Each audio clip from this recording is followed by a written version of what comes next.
कैसे हैं आप लोग? सब ठीक ठाक, कुशल मंगल है। शुरू करते हैं क्लास को। पिछली क्लास में मैंने टेंस का आपको इंट्रोडक्शन बताया था कि टेंस है क्या। टेंस समझने से स्टार्ट करने से पहले टेंस की हमें समझ होनी चाहिए कि टेंस होता क्या है, टेंस है क्या। तो टेंस की अगर हम बात करें, टेंस की बात करें तो टेंस में जो हिंदी का कंसेप्ट है और जो इंग्लिश का कंसेप्ट है टेंस का, इस दोनों के कंसेप्ट में जमीन आसमान का फर्क है। जमीन आसमान का फर्क है दोनों टेंस के कंसेप्ट। इतनी बात हमें समझ में आ गई थी। और टाइम से डायरेक्ट रिलेशन टेंस का नहीं है कि टाइम तीन है तो टेंस भी तीन होगा, ऐसा कुछ नहीं है। तो एडवांस लेवल पे टेंस दो है, लेकिन हमें बेसिक तीन पढ़ने की आदत है तो हम लोग तीन शुरू करेंगे। तो सबसे पहला जो टेंस हमने लिखा था वो लिखा था प्रेजेंट टेंस। अब यहां से समझने की बात शुरू करना कि जैसे हमने लिखा प्रेजेंट टेंस, तो प्रेजेंट टेंस में प्रेजेंट टेंस सिर्फ कह देना, प्रेजेंट टेंस में सिर्फ प्रेजेंट टेंस कह देना, ये अपने आप में एक कोई अप्रोप्रिएट या बहुत सही या बहुत अच्छा जवाब नहीं होता। किसी ने कहा प्रेजेंट कहने के लिए हमने सीधा कह दिया प्रेजेंट। जैसे समझो इसकी बात क्या हो, जैसे किसी ने पूछा कि भाई आप कहाँ रहते हो, तो आपने कहा धरती पर, तो जवाब तो आपने दे दिया, लेकिन ये कौन सा जवाब हुआ। या किसी ने पूछा किधर चल दिए, तो आपने कहा आसमां के नीचे। तो जवाब तो आप सही दे रहे हैं, बता तो रहे हैं आप, लेकिन सामने वाले को कुछ पता चलेगा क्या?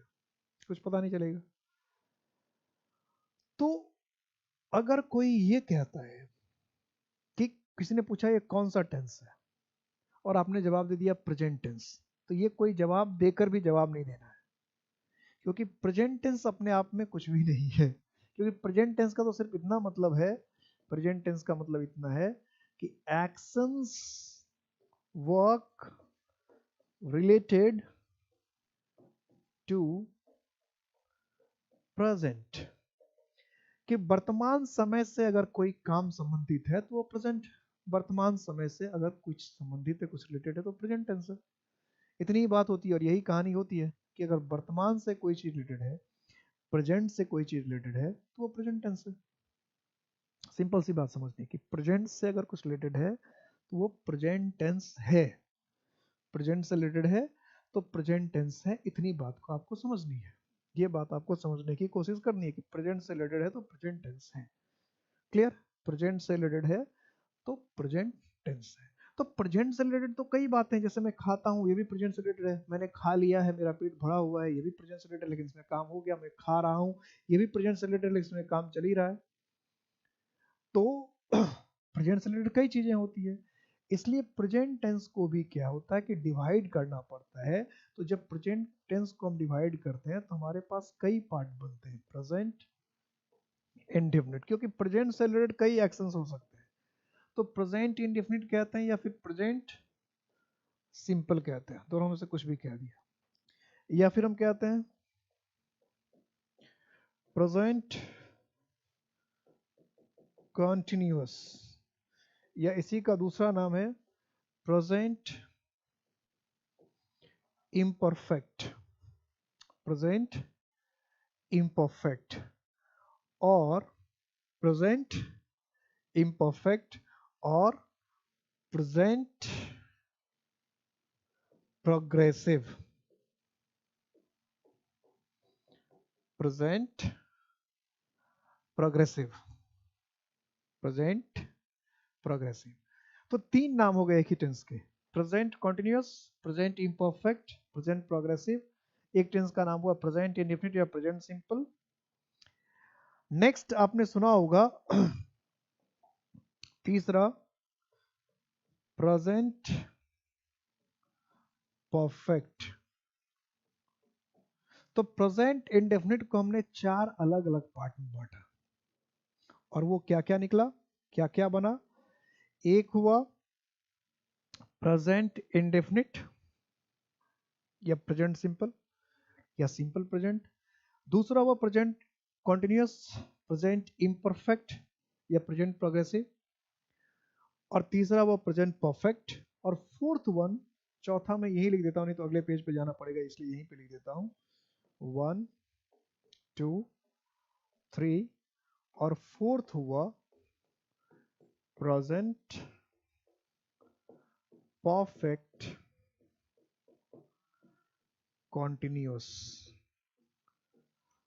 Present perfect continuous, present perfect continuous, present perfect continuous. ध्यान रहेगा, प्रेजेंट परफेक्ट कॉन्टिन्यूअस। तो प्रेजेंट परफेक्ट कॉन्टिन्यूअस की अगर हम बात करें प्रेजेंट परफेक्ट कॉन्टिन्यूअस की अगर हम बात करें, तो बात अभी ना करें, जब सब सारे खत्म हो जाए आखिर में बात करें। तो अब सबसे पहले हम देखेंगे प्रेजेंट, चार टेंस हो गए, present indefinite, present continuous, present perfect और प्रेजेंट परफेक्ट कॉन्टिन्यूअस। अब बात करेंगे हम सबसे पहले प्रेजेंट इंडेफिनिट की। किसकी बात करेंगे? प्रेजेंट इंडेफिनिट की। और मेरा जो टेंस पढ़ाने का तरीका है वो और सब टीचर से थोड़ा सा डिफरेंट है। और सब टीचर क्या करते हैं कि सारे टेंस पढ़ा लेते हैं फिर एरर करवाते हैं। मैं ऐसा नहीं करता।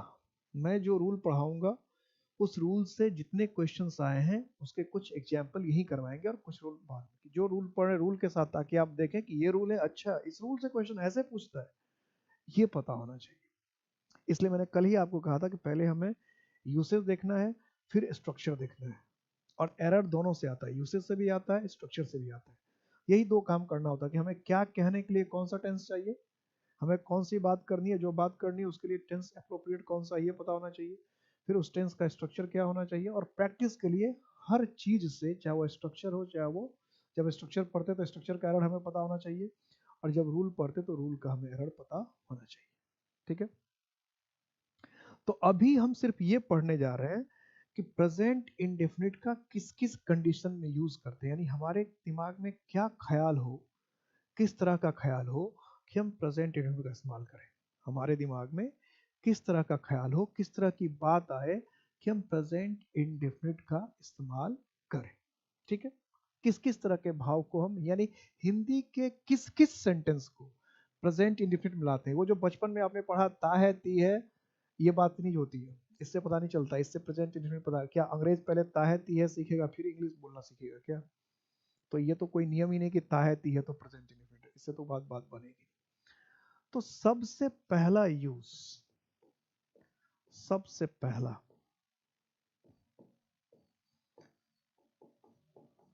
Habitual facts. Habitual facts, habitual facts कहने का मतलब है किसी की आदत। अगर कोई आदत है किसी की तो उसको आप हिंदी में कैसे कहते हैं? हैबिचुअल मतलब आदत, फैक्ट मतलब तथ्य। अब हिंदी में आप कैसे बोलते हैं इससे कोई फर्क नहीं पड़ता, समझिए बात को। जैसे आप कहते हैं वो झूठ बोलता है, तो झूठ बोलता है इसका मतलब झूठ बोलने की उसको आदत। कोई इसी को बोलेगा उसे झूठ बोलने की आदत है, कोई बोलेगा झूठ बोलने का आदी है, कोई बोलेगा झूठ बोलने का अभ्यस्त है। तो कोई कह रहा है झूठ बोलने का आदी है, कोई कह रहा है झूठ बोलने का अभ्यस्त है। झूठ बोलने का आदी है, झूठ बोलने का अभ्यस्त है, झूठ बोलता रहता है। तो एक ही बात तो करना चाहते हैं लेकिन अलग अलग शब्दों में कहा।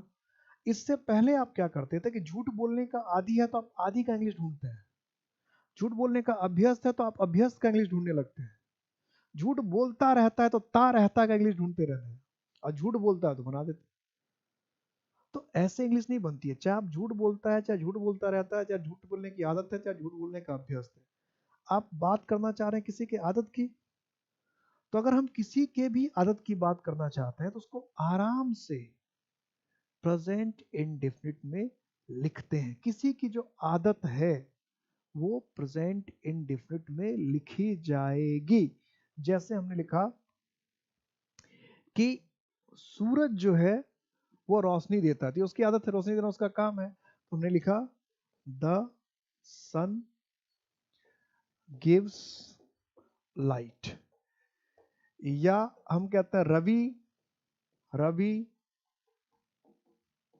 Tales lies. या तो टेल्स लाइज होता है या टेल अलाई, दोनों होता है, दोनों सही होता है। या तो Ravi tells a lies, tells a lie कि रवि झूठ बोलता रहता है, या रवि टेल्स लाइज, दोनों होता है। ठीक है, दोनों सही है। रवि झूठ बोलता रहता है। हम कहते हैं लता सिंग्स सॉन्ग्स, कि लता गाने गाती है। या हम कहते हैं डॉग्स बार्क।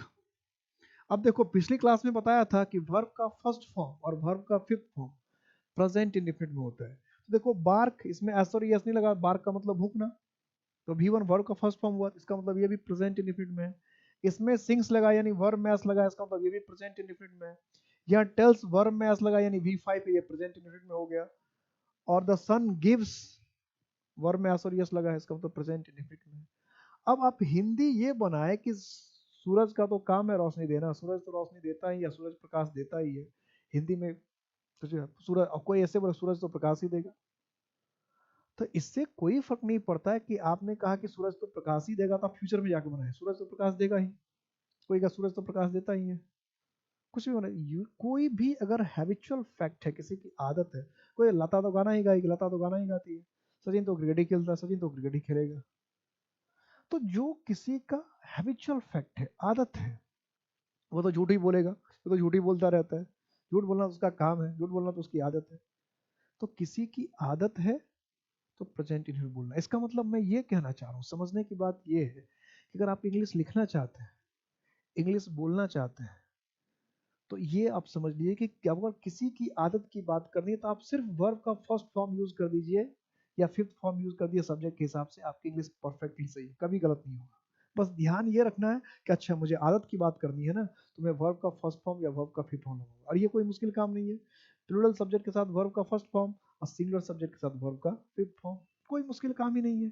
तो कितनी जल्दी इंग्लिश बोलना आ जाएगा। अब जितनी भी आदत है किसी की, जिसकी भी आदत की बात कर रहे हैं, वर्ब के फर्स्ट फॉर्म और फिफ्थ फॉर्म से बोल दिया, कभी गलत नहीं होगा, कभी गलत नहीं होना है। गलती तो इतनी होती है ना, एस की जगह एस लगा देते हैं, इसके जगह, ये भी कोई मुश्किल काम नहीं। अगर प्लूरल सब्जेक्ट है तो V1 लगा देना है, सिंगुलर सब्जेक्ट है तो, यानी V1 और V5 से अगर हम बात करें, समझने की बात ये है कि सेंटेंस में V1 या V5 लिखा है तो इसका मतलब जो बात उसमें कही जा रही है वो किसी की आदत है, ये समझना था। और हमें अगर किसी की आदत की बात करनी है तो हम सारी, चाहे हिंदी में क्या लिखा है उससे हमें कोई मतलब नहीं, हम अगर V1 V5 से बोल देंगे तो हमारा काम हो गया। इसलिए हिंदी के शब्दों के जाल में नहीं उलझना। बहुत सारे बच्चे हिंदी के शब्दों के जाल में उलझ जाते हैं। आप भाव में जाओ, सेंस में जाओ कि आपको बोलना क्या है। तो सेंटेंस का स्ट्रक्चर कुछ भी हो, अगर सेंटेंस से क्लियर है कि हमें हैबिचुअल फैक्ट बोलना है तो हम प्रेजेंट इंडेफिनिट में बोलते हैं। ठीक है, अब मैं आपको एक इसका क्वेश्चन दिखाता हूं कि इसका क्वेश्चन एरर में कैसे आता है। अभी हैबिचुअल फैक्ट है, अब देखो इसका एरर कैसे आता है। लिखो क्वेश्चन लिखो, question.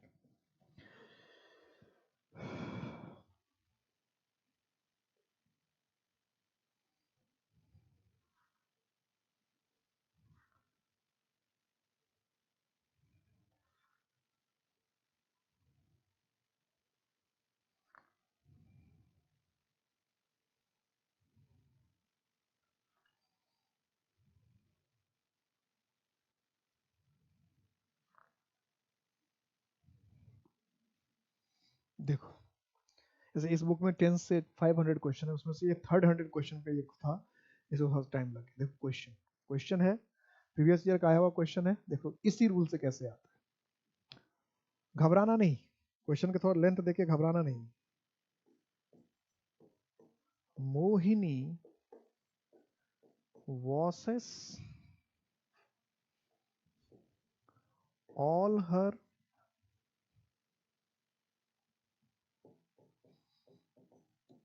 clothes and cooks food before the family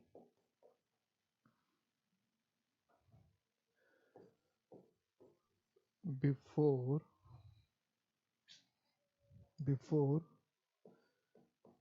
she is going to the office. देखो कितना लंबा सेंटेंस बनाया है, कितना लंबा सेंटेंस बनाया है ना। अब इसी को कर देगा ए पार्ट,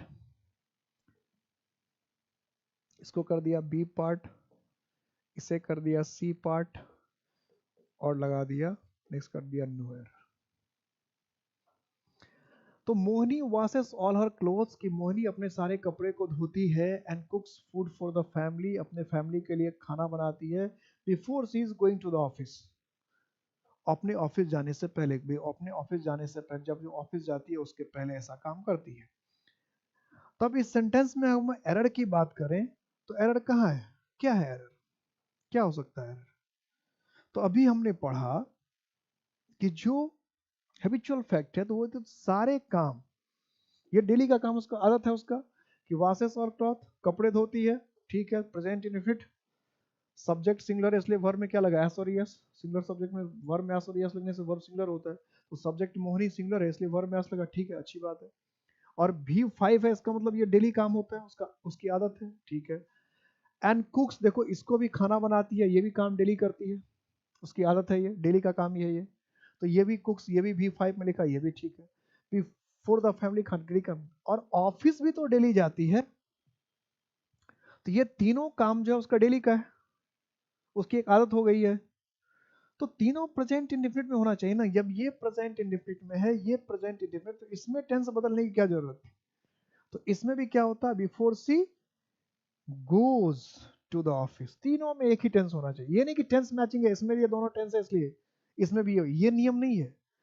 नियम ये है, ये देखो मैं जो कह रहा हूँ उसको ध्यान सुनो, मैं ये नहीं कह रहा कि दोनों में सेम टेंस था इसलिए से, ये मैं ही नहीं कह रहा दोनों में सेम टेंस था इसलिए इसमें करो ना, ये रूल नहीं है। रूल ये है कि ये भी उसके डेली का काम था, ये भी इसके डेली का काम है, और ऑफिस भी उसके का जो था काम, अगर ये कोई दूसरा काम होता, ये जो काम अगर होता कभी कभार करने का, तो उसको उस टेंस में लिखते हैं। लेकिन ऑफिस भी तो डेली जाती होगी, जिस दिन छुट्टी होगा सिर्फ उसी दिन नहीं जाती होगी, तो जब भी ऑफिस जाती होगी तो ऐसा काम करती होगी। ऑफिस जब जब जा रही है तब तक ऐसा काम कर रही है, हर दिन ऐसा काम कर रही है, तो ये सारे जो काम है वो अक्सर करती है, बार बार करती है, हैबिचुअली करती है, इसलिए सबको किस टेंस में होना चाहिए था, प्रेजेंट इंडेफिनिट में। तो यहाँ भी क्या होना था, सी गोज। क्लियर है, एग्जाम में कैसे आएगा क्वेश्चन, हर रूल से, हर रूल से मैं क्वेश्चन दिखाऊंगा, प्रीवियस ईयर का हुआ क्वेश्चन, ऐसा नहीं खाली टेंस पढ़ते जा रहे हो और पता नहीं चलेगा। क्लियर हो गया, हैबिचुअल फैक्ट का कैसे क्वेश्चन पूछेगा। सेकंड रूल पढ़ाते हैं, नेक्स्ट रूल पढ़ाते हैं। नेक्स्ट रूल कहता है यूनिवर्सल फैक्ट्स। यूनिवर्सल फैक्ट्स का मतलब होता है सार्वभौमिक सत्य। सार्वभौमिक सत्य कहने का मतलब हुआ, सार्वभौमिक सत्य कहने का मतलब हुआ कि ऐसी सच्चाई, ऐसी सच्चाई जो कभी बदलती नहीं है, ऐसी सच्चाई जो कभी बदलती नहीं है, सार्वभौमिक सत्य, ठीक है। यानी जो कल भी था, आज भी है और हमेशा रहेगा। जैसे हम कहते हैं सूरज पूरब में उगता है, तो इसका मतलब नहीं कि आज उगने लगा पहले नहीं उगता था। तो सार्वभौमिक सत्य का मतलब जो कल भी था, आज, कभी कभी जो यूनिवर्सल फैक्ट है ना वो हैबिचुअल फैक्ट से भी मैच करने लग जाता है, होता है ऐसा, लगता है कि दोनों एक ही चीज है, तो कोई फर्क नहीं, शब्द बदल दिया, अगर बात एक ही जैसा है तो हो सकता है। मतलब यूनिवर्सल फैक्ट कहने का मतलब हुआ कि जो पहले भी होता था, आज भी होता है और आगे भी होता रहेगा, ठीक है, ये यूनिवर्सल फैक्ट, यानी सब जगह, हर जगह सही है। तो इसका भी टेंस जो है प्रेजेंट इंडेफिनिट में होना चाहिए अगर कोई यूनिवर्सल फैक्ट है। जैसे हम कहते हैं द सन राइजेज, देखो राइजेज लिखा फिर V5 लिखा, प्रेजेंट इंडेफिनिट है, राइजेज इन द ईस्ट, ई छोटा लिखना, जब डायरेक्शन की बात करते हैं तो ई छोटा लिखते हैं। तो the sun rises in the east का मतलब हुआ कि अब राइजेज लिख रखा है, V5 लिख रखा है यानी प्रेजेंट इंडेफिनिट है। तो आप समझ जाओ कि ये जो उगना है सूरज का ये कोई एक दिन का काम नहीं है, ये हमेशा होता था, यानी हजारों साल पहले भी होता था, आज भी होता है और आगे भी होता रहेगा। ठीक है, तो कोई जो यूनिवर्सल फैक्ट है उसको हम प्रेजेंट इंडेफिनिट में लिखते हैं। एक चीज और आपके दिमाग में होना चाहिए कि खाली V1 V5 से प्रेजेंट इंडेफिनिट नहीं होता, और भी हो सकता है। उसके भी एग्जाम्पल में देखो, दूसरा एग्जाम्पल, जैसे हम लिखते हैं द स्काई इज ब्लू, तो स्काई इज ब्लू हजारों साल पहले भी स्काई ब्लू ही लग रहा था, आज भी है और आगे भी ब्लू ही लगेगा, तो फैक्ट है ये। द सन इज हॉट, तो द सन इज हॉट इसका मतलब क्या कि हजारों साल पहले भी सन हॉट ही था, अभी भी हॉट, या आगे भी हॉट ही रहेगा। तो अब देखो ये इज लिखा है ना, तो ये एग्जाम्पल मैं इसलिए दे रहा था या देना जरूरी था कि बहुत सारे बच्चे ऐसे होते हैं जो समझते हैं कि एमिजार का इस्तेमाल प्रेजेंट इंडेफिनिट में होता ही नहीं है। तो अगर आप कह रहे हो आई एम अ बॉय, तो ये भी तो एक यूनिवर्सल फैक्ट है, तो इसका टेंस नहीं, क्या ये किसी टेंस में नहीं है। तो ध्यान ये रखना कि एम इज आर भी प्रेजेंट इंडेफिनिट में होता है, या प्रेजेंट इंडेफिनिट में एम इज आर भी होता है। प्रेजेंट इंडेफिनिट में एम इज आर भी होता है, ये ध्यान रखना। ठीक है, एम इज आर भी होता है। तो फिर प्रेजेंट इंडेफिनिट और प्रेजेंट कॉन्टिन्यूअस में अंतर क्या होगा? तो प्रेजेंट इंडेफिनिट में एम इज आर के बाद या तो नाउन होता है या एडजेक्टिव होता है, लेकिन अगर एम इज आर के तुरंत बाद वर्ब में आई एन जी लग जाता है तब वो प्रेजेंट कॉन्टिन्यूअस होता है। यानी am is are present continuous की गारंटी नहीं है। एम इज आर के बाद कौन सा वर्ड यूज हुआ है उससे डिसाइड होगा कि प्रेजेंट इंडेफिनिट है कि प्रेजेंट कॉन्टिन्यूअस है। तो एम इज आर के बाद अगर नाउन या एडजेक्टिव है, जैसे ये हॉट क्या एडजेक्टिव है, you are a boy, boy क्या है नाउन है, तो एम इज आर के बाद या तो एडजेक्टिव आ रहा हो या नाउन आ रहा हो तो वो प्रेजेंट इंडेफिनिट है। और एम इज आर के साथ अगर आई एन जी आ तो यही है, इसको कहते हैं स्ट्रक्चर। अभी जो मैं बोल रहा हूँ ये कहते हैं स्ट्रक्चर। जब सारे रूल पढ़ा दूंगा तो ये स्ट्रक्चर में लिखा होगा कि किस किस स्ट्रक्चर को प्रेजेंट इंडेफिनिट में कहेंगे, या प्रेजेंट इंडेफिनिट का क्या क्या स्ट्रक्चर होगा। क्या प्रेजेंट इंडेफिनिट का एक ही स्ट्रक्चर है, ये समझना होगा। समझ में आ गई बात? तो जो यूनिवर्सल फैक्ट है, जो एक सार्वजनिक सार्वभौमिक सच्चाई है जो हमेशा होता है, उसको हम प्रेजेंट इंडेफिनिट में लिखते हैं। इसी चीज को, सेम इसी बात को कभी कभी लोग दूसरे रूल में लिख देते हैं, और क्या लिख देते हैं इसी चीज को, इसको हम कह सकते हैं परमानेंट एक्शंस। क्या कह सकते हैं? Permanent actions. कि कोई भी एक्शन जो परमानेंट है, कोई भी एक्शन जो परमानेंट है, जो हमेशा होता है, होता ही रहता है। कोई भी एक्शन जो परमानेंट है, स्थायी, मतलब स्थायी का मतलब क्या, जो कल भी होता था, आज भी होता था, आगे भी रहेगा। तो कोई भी अगर परमानेंट एक्शन है किसी का तो वो प्रेजेंट इंडेफिनिट में बोला जाएगा। या तीनों तरह से समझिए, तीनों रूल को हम अगर एक साथ कर दें, तीनों रूल को एक साथ कर दें तो तीनों रूल का कंक्लूजन ये निकल रहा है। तीनों रूल का मतलब सिंपल सा निकल रहा है। तीनों रूल को अगर हम एक सेंटेंस में कहें तो इसका मतलब सिर्फ ये निकल रहा है कि जो कल भी होता था, आज भी होता था और आगे होता है, या जो अक्सर बार बार जैसा होता है, अगर एक ही तरह की घटनाएं बार बार घट रही है, तो एक ही तरह की घटनाएं अगर बार बार बार बार बार बार बार बार घट रही है, या जो घटना बार बार घटती है, हमेशा घटती है, शायद ही कभी बदलती है, तो उनका टेंस प्रेजेंट इंडेफिनिट होना चाहिए। कंक्लूजन ये निकल रहा है। समझ में आ रही बात? कि इसका मतलब प्रेजेंट इंडेफिनिट में कुछ लिखा है तो आप ये मान लीजिए कि वो काम अक्सर होता है, बार बार होता है, हमेशा होता है, वो कभी कभार होने वाली बात नहीं है। यही चीज जिसके समझ में आ जाता है उसको इंग्लिश लिखना आ जाता है, उसको इंग्लिश बोलना आ जाता है। क्योंकि अब ये तो कंक्लूजन निकल गया कि जो काम अक्सर होगा, बार बार होगा, हमेशा होगा, परमानेंटली होगा, उसका टेंस सिर्फ और सिर्फ प्रेजेंट इंडेफिनिट हो सकता है और कोई दूसरा टेंस नहीं होगा। ये दिमाग में बिठाना पड़ेगा। और अगर कहीं सेंटेंस लिखा है और आपको समझ में आ गया कि प्रेजेंट इंडेफिनिट में, तो आपको भी यही कंक्लूजन निकालना है। ये नहीं कि सामने वाले ने प्रेजेंट इंडेफिनिट में लिख रखा है और आप उसका मीनिंग निकाल रहे हैं कि ये काम तो कभी कभी होता होगा। तो ये आपकी अपनी समस्या है। सामने वाला अगर प्रेजेंट इंडेफिनिट में लिख रहा है तो इसका मतलब वो कहना चाह रहा है कि जो बात मैं लिख रहा हूँ ये फैक्ट है, ये सच्चाई है, ये पहले भी होता था, आज भी होता था और आगे भी होगा, हमेशा होता रहेगा है। तो जो दूसरे शब्दों में भी कह सकते हैं, इसे परमानेंट एक्शन कहते हैं। आई लिव इन इंडिया, तो मैं अपने लिए कहूंगा तो ये परमानेंट एक्शन है कि मैं भारत में रहता हूं। ठीक है, ये मेरा परमानेंट एक्शन है। मैं कहता हूँ आई टीच इंग्लिश, तो ये मेरा परमानेंट इंग्लिश है, काम है। आई टीच इंग्लिश, ये मेरा परमानेंट काम है।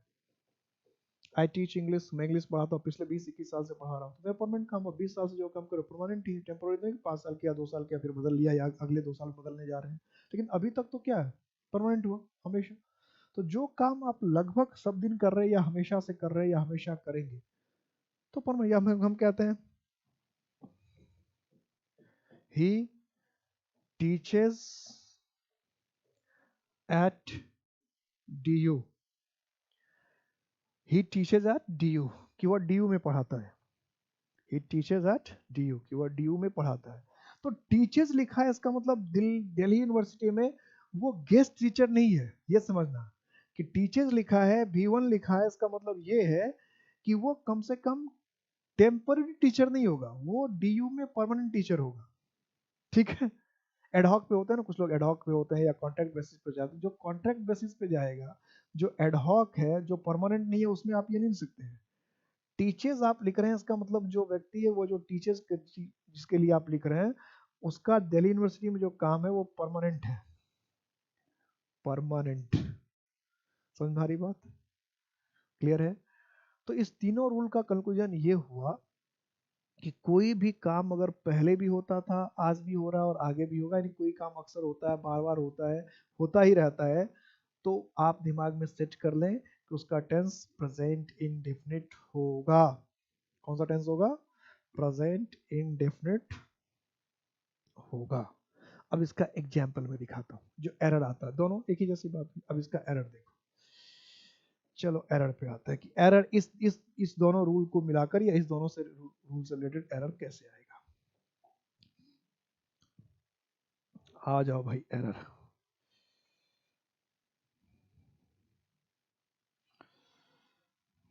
लो, लिखो, एरर लिखो। लो इंटरेस्ट रेट्स। अब जो नेक्स्ट क्लास से मैं 3 क्वेश्चन पूछ सकता हूँ आपसे। अभी 2 क्लास में मैंने 3 क्वेश्चन नहीं पूछा था, क्योंकि अभी रूल इसका नहीं पढ़ा था। अब मैं 3 क्वेश्चन, अब टेंस में अगर पिछले चैप्टर का क्वेश्चन पूछता हूँ, तो पिछले चैप्टर का क्वेश्चन टेंस तक आते आते कई बना चुके होते हैं, नहीं, मैंने सोचा कि इसको अलग से करते हैं। Low interest rates are tempting many customers to take on too much debt। और कोई गलती नहीं तो नो एरर। ए, बी, सी, और कोई गलती नहीं तो डी। बताओ, बताओ भाई, क्या करोगे? सोचा कुछ? आया समझ में कुछ? दिल कह रहा है कुछ?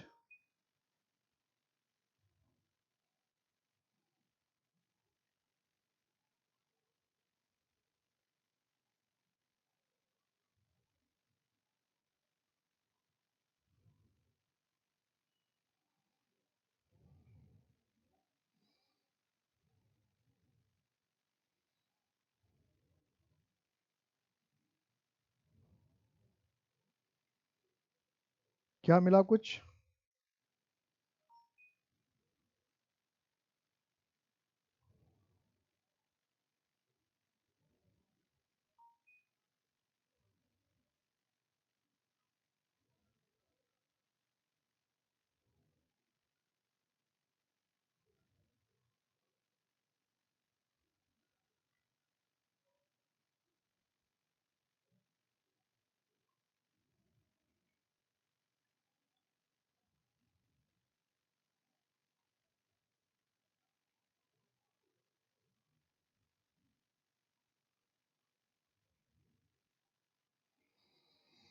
मिला क्या?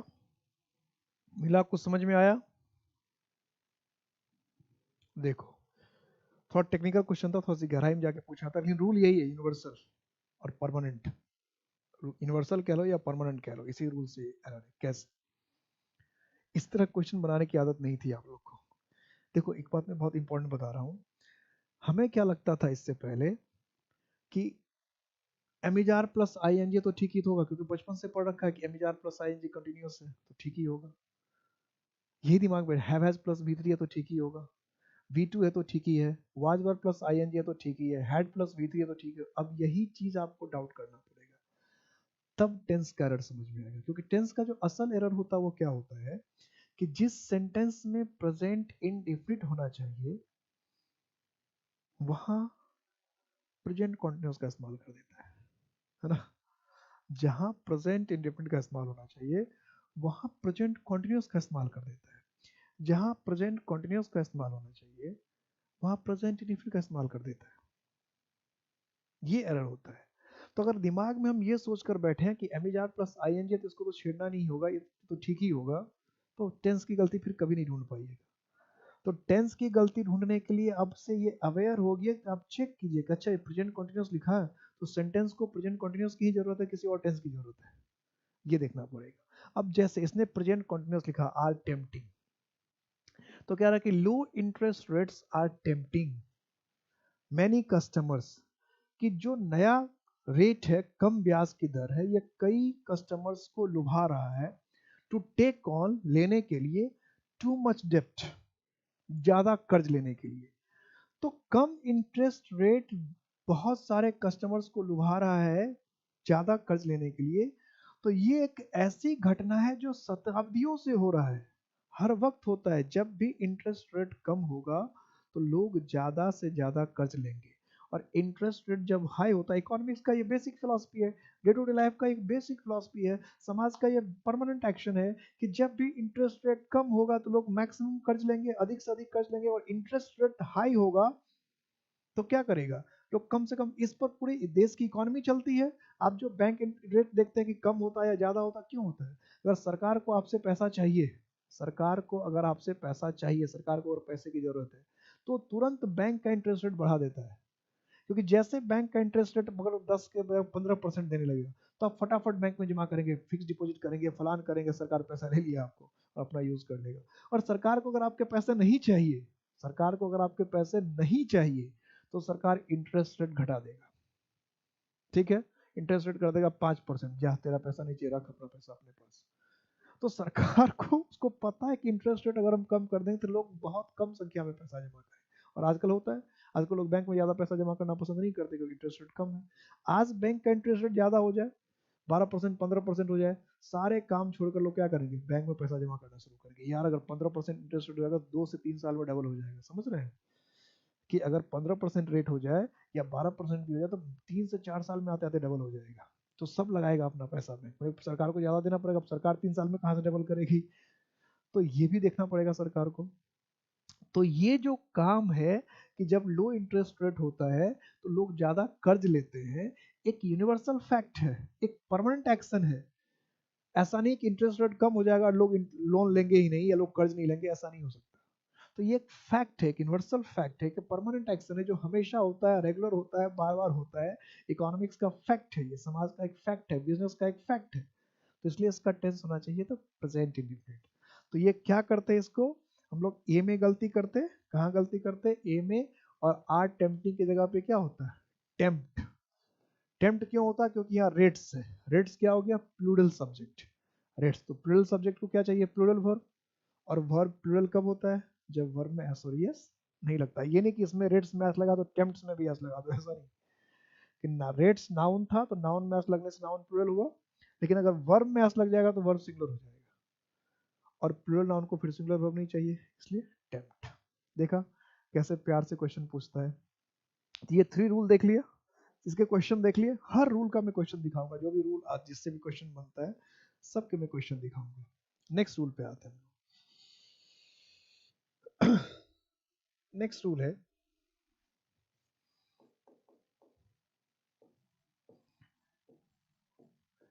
इमीडिएट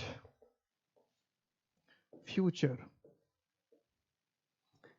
ये रूल नंबर 4 हुआ, इमीडिएट फ्यूचर।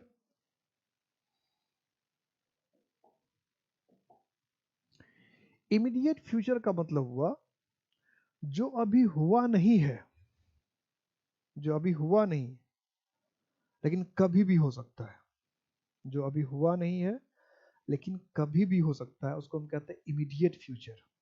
क्या कहते हैं उसको? Immediate future. जो हुआ नहीं है लेकिन कभी भी हो सकता है। जरा इसको एग्जाम्पल से और लिखना है, हिंदी में तो लिखते भी जाना हिंदी में। जैसे हम कहते हैं मैच शुरू होने वाला है,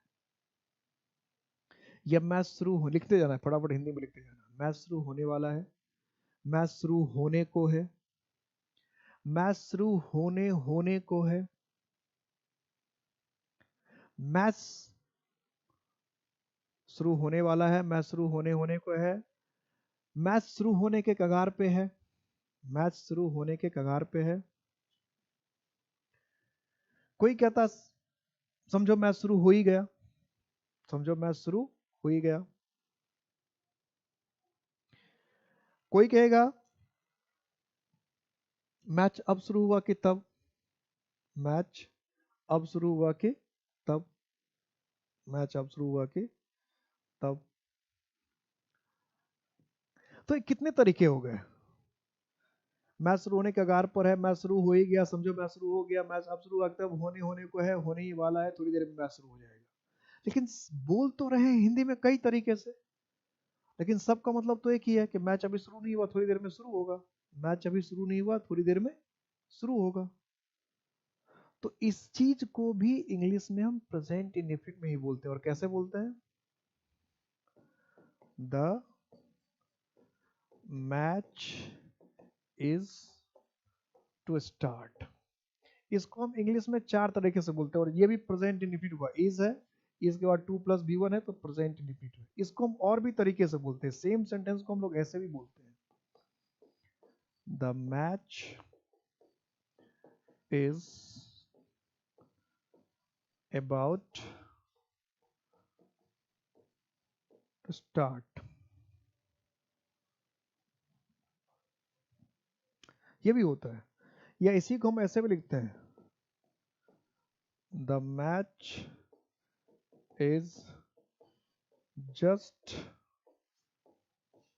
about to start। the match is just about to start, just about to start, बस शुरू होने ही वाला है। Match is just about to start, the match is just about to start. ठीक है, the match is just about to start. ऐसे भी लिखते हैं, the match is on the verge of starting। अब इसमें कुछ लोग बच्चे ये कंफ्यूज हो जाते हैं कि यहाँ इज लिखा है, इसमें स्टार्टिंग लिखा है, तो ये प्रेजेंट कॉन्टिन्यूअस है। इतना भी दूर दूर का रिश्ता नहीं होता है, ये प्रेजेंट कॉन्टिन्यूअस नहीं हो सकता है, क्योंकि प्रेजेंट कॉन्टिन्यूअस के जो आईएनजी होते हैं उसके बीच में इतने लंबी दीवार नहीं आ सकती, यानी इतने वर्ड नहीं आ सकते, 1 2 3 4 वर्ड्स नहीं आ सकते, एक वर्ड आ सकता है ज्यादा ज्यादा, नॉट, जैसे ही इज नॉट प्लेइंग। तो प्रेजेंट कॉन्टिन्यूअस तब होता है जब एमईआर के तुरंत बाद आईएनजी होता है। अगर एमईआर के बाद अगर मान लो तुरंत बाद नहीं भी हुआ तो एक वर्ड अलाउड होता है, नॉट। अगर आपने नॉट लिख दिया तो अलाउड है, चलो नॉट चलो। लेकिन इस तरह के बकवास चीजें नहीं होती है। अगर इतने वर्ड्स आ गए तो प्रेजेंट कॉन्टिन्यूअस, एमईआर के तुरंत बाद आईएनजी होगा तब प्रेजेंट कॉन्टिन्यूअस होगा। फिर इसमें आईएनजी आया क्यों? तो ये अलग रूल है, मैंने पिछले कई बार डिस्कस किया है, कई बार बताया है, जब टेस्ट वगैरह डिस्कस करता हूँ उसमें आएगा, और अभी भी आप समझ लीजिए। ये आईएनजी सिर्फ इसलिए आया है कि इसमें ऑफ का इस्तेमाल किया हुआ है, और ऑफ क्या है? प्रीपोजिशन। और प्रीपोजिशन के बाद अगर कोई भी वर्ब आता है, प्रीपोजिशन के बाद अगर कोई भी वर्ब आता है तो उस वर्ब में हम आईएनजी लगाते ही हैं, ये रूल होता है।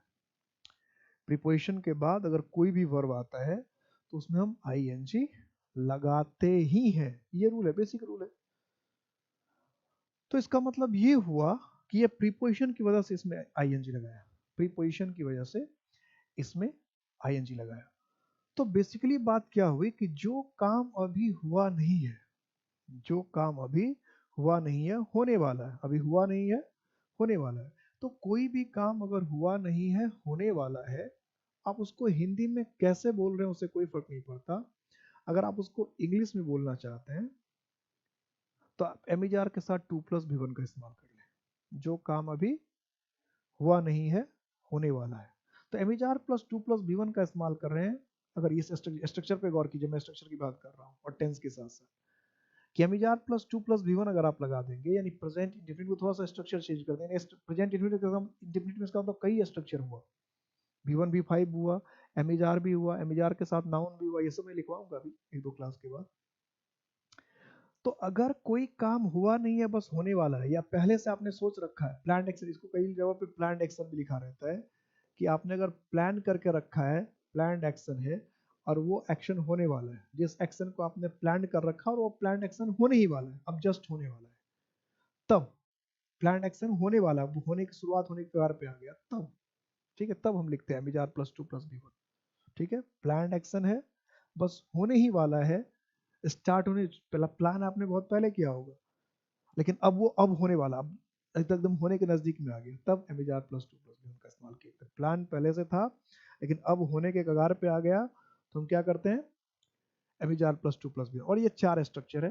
द मैच इज टू, अब कोई अगर ये पूछेगा कि is to start, is about to start, just about to start, इसमें क्या डिफरेंस है, तो डिफरेंस मत बताने लगना, ये सब लगभग एक ही मीनिंग है। ये जो अबाउट या जस्ट अबाउट होता है, ये ज्यादा इंफेसिस करने के लिए होता है। नहीं तो हिंदी में भी कोई आपसे पूछ लेगा तो फिर आपको हिंदी में रोना आ जाएगा। हिंदी में कोई पूछेगा, अगर चलो पूछ लिया आपसे कि मैच शुरू होने को है, मैच शुरू होने ही वाला है, मैच शुरू होने होने को है, मैच शुरू होने के कगार पे है, समझो मैच शुरू हो ही गया, मैच अब शुरू हुआ कि तब, चंद मिनट में मैच शुरू होने वाला है, चंद सेकंड में मैच शुरू होने वाला है, चंद सेकंड में मैच शुरू हो जाएगा। ये 10 तरह से बोला हिंदी में, और पूछेगा कि इसमें 10 तरह से बोल रहे, 10 में डिफरेंस बताओ, बता पाओगे? हिंदी मातृभाषा है आपकी, बता पाओगे? तो ये सब ऐसे ही दिमाग की उपज है। जैसे हिंदी में अगर वर्ड बदल दिया तो मीनिंग बदल ही जाएगा, उसी तरह से इंग्लिश में अगर वर्ड बदल दिया तो मीनिंग बदल ही जाएगा। ऐसा बदल भी सकता है लेकिन बदल ही जाएगा, ये नियम नहीं है। हिंदी में भी ऐसा नियम नहीं है और किसी लैंग्वेज में नियम नहीं है कि अगर हमने शब्द बदल दिया है तो मीनिंग बदल ही जाएगा। हाँ, कभी कभी बदल जाता है। तो ये समझ में रखना है आपको कि वर्ड्स बदल देने से मीनिंग बदल भी सकता है और नहीं भी बदल सकता है। ठीक है, तो वो कंडीशन पे डिपेंड करता है। वो इसीलिए तो रूल पढ़ते हैं कि कब बदलेगा कब नहीं बदलेगा। नहीं तो अगर ऐसा एक ही नियम चलता कि बदल ही जाता तो फिर रूल बहुत कम हो जाते। तो बदल भी सकता है, नहीं भी बदल सकता है, दोनों बातें होती है। इन सबको ध्यान में रख के काम करना पड़ता है। इसलिए शॉर्ट ट्रिक से बात नहीं बनती और शॉर्टकट से बात नहीं बनती है। शॉर्टकट पर ज्यादा ध्यान मत देना। समझ में आई बात? ये 4 रूल हुआ। अब इससे और इससे नेक्स्ट रूल से रिलेटेड, इसमें एक रूल मैं और पढ़ाऊंगा, फिर दोनों रूल से कैसे रिलेट करके क्वेश्चन बनाते हैं। सबका क्वेश्चन दिखाऊंगा कैसे कैसे क्वेश्चन बनता है। तो प्रेजेंट इंडेफिनिट में अभी अभी 4 ही रूल हमने किया, 7-8 रूल्स और बाकी है। 10 से 12 रूल मैं कराऊंगा। वैसे प्रेजेंट इंडेफिनिट के बहुत रूल होते हैं, जब डिटेल में देखोगे तो बहुत सारे रूल होते हैं, लेकिन जो नॉर्मल एग्जाम में जो हमें आते हैं, आपके एग्जाम में जो आएंगे, उस एग्जाम को ध्यान में रखते हुए 10 to 12 रूल्स हमें करने हैं। वैसे नॉर्मली मेरे कहीं दूसरी जगह बैच देखोगे, तीसरी जगह बैच देखोगे, बहुत डीप में जो बैच है तो उसमें कई रूल्स होते हैं। इसलिए पता मैं इसलिए देता हूँ कि कंपैरिजन फिर ये नहीं करेगा कि ये रूल छूट गया। आपके जितने रूल पढ़ाऊंगा उसमें आपके एग्जाम में जितने क्वेश्चन आते हैं वो आपके कवर हो जाएंगे। ये आप हमेशा ध्यान रखें। ठीक है, किसी से दूसरे का कंपेयर अपने करने की जरूरत नहीं है, क्योंकि इंग्लिश में मैंने जितना आपको पढ़ाया उतनी इंग्लिश नहीं है। मैं साफ साफ बता, जितने चैप्टर में जो मैंने आपको बताया उससे ज़्यादा मैं और भी सारे चैप्टर में पढ़ा सकता हूँ, लेकिन उससे उसके आपके लिए वो यूजलेस हो जाएगा। हर एग्जाम में हर चीज़ नहीं पूछा जाता, तो हमेशा जो प्रिपरेशन होती है वो एग्जामिनेशन के सिलेबस को ध्यान रखते हैं कि आपको जो आएगा आपका एग्जाम। इसलिए इतने एग्जाम है, एक्स ग्रुप है, वाई ग्रुप है, आर्मी क्लर्क है, एनडीए है, सीडीएस है, एसएससी है, बैंक पीओ है, सब में एक ही सिलेबस थोड़ी है। सब में इंग्लिश है, इसका मतलब एक थोड़ी सी इंग्लिश पढ़ के सब एग्जाम हम दे देंगे, ऐसा नहीं होगा ना। तो आप हमेशा अपने सिलेबस को, आपके सिलेबस को ध्यान में रखकर आपको क्लासेस दी जाती है, ताकि आपके सिलेबस का कोई क्वेश्चन ना छूटे, कोई क्वेश्चन ना छूटे। ठीक है, अपना अपना ख्याल रखिएगा। मिलता हूँ नेक्स्ट क्लास में। कितना टाइम हो गया हो? ओके, हो गया, साथ टाइम तो हो ही गया। थोड़ा सा मैं इसका पीडीएफ बना देता हूँ, और अगली क्लास से मैं 3 क्वेश्चन पूछा करूंगा, क्योंकि अब टेंस के रूल पढ़ा दिए ना, 4 रूल पढ़ा दिए, तो मैं क्वेश्चन पूछ सकता हूँ। अब क्वेश्चन पूछा जा सकता है।